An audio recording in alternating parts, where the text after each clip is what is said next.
r/AskReddit. What is a loophole that you found and exploited the hell out of? I worked at a restaurant in a hotel where you could collect employee bucks of sorts for going above and beyond at your job. You could use them to pay for things like a room stay or food in the hotel restaurant. They were worth $1 each, but you obviously couldn't cash them in for real money. I saved up about $450 worth, used $100 worth to pay for a hotel room on a day I was working, bought a soda from myself at the restaurant and tipped myself the extra circa $350 and signed it all to my room bill. Upon checkout it just shows that I spent $350 at the restaurant, not a breakdown of the bill. So then I used my employee bucks to pay off the hotel bill and got an extra $350 on my paycheck, minus taxes of course. Managers never questioned a $350 tip. That's awesome by the way. The restaurant managers would never even see our tips. Since it was all in the computer they would just go straight to the accounting department and go on the bi-weekly paycheck. Our accounting department only double-checked receipts if there was a problem, complained. Was on a cruise ship a few years ago that had a pay-per-minute internet policy. You'd buy like 200 minutes of Wi-Fi access for $100 or whatever crazy price it was. They had a little portal that you went to start and stop the timer and tell you how much time was remaining. I quickly realized that the timer counted by whole minutes. That is, if I started at 12 hours, 0 minutes, and 1 second, and stopped it at 12 hours, 0 minutes, and 58 seconds, then it counted as 0 minutes of internet use. For the entire cruise I took advantage of this. Start the timer. Fire up your internet apps like Facebook and Instagram and let your timeline and emails download, or launch a website and let it load. Stop the timer. Browse your feed and photos and read your website and emails offline. Compose posts and replies etc. Start the timer again to send. Upload. Stop it again within a minute. I milked those 200 minutes for an entire 3-week cruise and still had 45 minutes left over at the end. MoviePass was $10 a month and you could use it to get one movie ticket a day. I lived next door to a Regal, and I went every day, because Regal would give their reward points for every ticket purchased. They didn't care that MoviePass was paying for the tickets and giving them to me as part of my subscription. In 8 months I spent $80 on the subscription and saw everything that came out, and I racked up enough Regal rewards points for about 50 free popcorns or drinks. MoviePass went out of business, but I still had all the Regal rewards. Wonder why they went out of business. Hate the game, not the player. MoviePass was stupid as hell to set up their business with wildly unsustainable pricing. Right out of college I worked a job that had a 100% match to any retirement contributions. I was young, lived rent-free with my parents, had no student debt, and could grab OT nearly every week. After some budgeting I figured I could throw 80% of my paycheck into retirement. I did so for 9 months until my supervisor called me into the office to sign a policy change that limited retirement contributions to 50%. I'd stashed away nearly $35,000 on about a circa $32,000 annual pay. I had no life for about a year, but damn if it didn't jumpstart my retirement. In college there was a parking garage that charged around $2. I couldn't get a parking pass, but learned the heated garage that charged $2. I had a $20 fee for a lost ticket. I would park my car in there for a few weeks at a time, and when I had to leave would lose my ticket and be forced to pay the $20 lost ticket fee. A parking pass was around $500 to park outside, and I ended up paying around $300 in lost ticket fees to park in the heated garage. Reminds me of an old joke. A man walks into a bank in New York City and asks for the loan officer. The man says he is going to Europe on business for 2 weeks and needs to borrow $5,000. The loans officer says the bank will need some kind of security for such a loan. So the man hands over the keys and documents of a new Bentley Continental, parked on the street in front of the bank. Everything checks out and the bank agrees to accept the car as collateral for the loan. An employee drives the Bentley into the bank's underground garage and parks it there.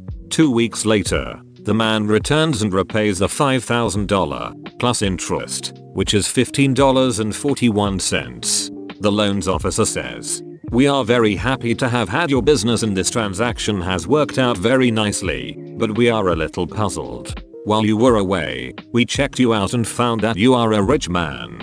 You have a good sized house in upstate New York, a sizable equity portfolio and no debt at all. We are curious as to why you would bother to borrow $5,000. The man replied, "Where else in New York City can I park my car for 2 weeks $4.15? Where else in New York City can I park my car for 2 weeks $4.15? And it'd still be there when I get back?" When I was at university, the Pay4 campus printers all worked on a system where you'd print your documents, release them at the printer, they'd print, then after they've finished printing, it would then contact the server to get the cost deducted from your balance. That final step always took a while, and I discovered in my first year that if I cancelled the print job as the final page was rolling out of the printer, it wouldn't deduct the cost from my balance. With this method I got free printing for nearly 2 years before they upgraded the system. We had a slightly different printer hack. My university charged our printing money out of our accounts in one big lump at the beginning of each semester. If you didn't use it by the end of the semester, you lost it. No rollover. The printers were all pretty awful and you could only print from computer lab computers, which always seemed to be full. My roommate got so sick of it all, she brought an old printer from her parents' house to use in our room. At the end of each semester, we printed blank pages off the student printers until we used all of our printing funds that we would have lost anyway. Black and white printing was less than color per page, so we always had the settings set to monochrome, getting us even more pages for our money. We ended up with an abundance of nice paper for our room printer, keeping the costs of our private printer way down. Totally worth it. We had a situation at my old job, a huge, international company, where we'd work shifts, either 8, 10, 12 hours. Anything after 8 hours was overtime. Sometimes we were scheduled for the next shift quite soon after the last one had ended. For example, 5 o'clock, 12 o'clock, and then 1900 hours, 0 hours. Someone discovered that if there were less than 8 hours between shifts in a 24-hour period, anything after 8 hours total was paid the overtime rate. We did it for ages, and then in the context of some team chat, some twat asked one of the managers whether the above scheduling would still be feasible. Turned out the management hadn't even noticed and stopped it immediately. And back to minimum wage we went. Not me, but a friend of mine, among others I'd assume, managed to get an entire sales campaign cancelled that a bank in my country did. If I recall correctly, the bank tried to promote one of their debit cards, which are basically prepaid credit cards, via some bonuses and gifts you'd get as customer. For example, one of 20 products you can choose for free if you start using it, etc. One of these bonuses they offered was a small payback you'd get after each purchase. What they did was basically rounding up the amount you paid to full euros and give you the difference. So if you bought something for €27.63, you'd get 37 cents gifted from this bank. What he then did was only possible because we were university students back then, had very flexible work time, and some of our friends were temping in supermarkets. He went to the supermarket our friends worked at times when basically no one else was there, and purchased hundreds of single potatoes. Each one equals one purchase with the card. Depending on their weight, each of these potatoes was like 2 CT or 3 CT. So for each purchase he got 98 CT or 97 CT gifted from the bank, making him profit about 94-96 CT for each potato. He got about €250, plus an unreasonable amount of free potatoes, in 2 days with this, until the bank called him like "Could you maybe stop that?" And he just shamelessly responded, "Why?" To which the bank person on the phone had no good answer. So then he just went on and made some more money until the whole incentive thing got completely cancelled a few days later. Fun times. When my brothers and I were 10 years old, we found a crane candy game where you were guaranteed to win something. We found a laser sensor in the area where you pick up your prize.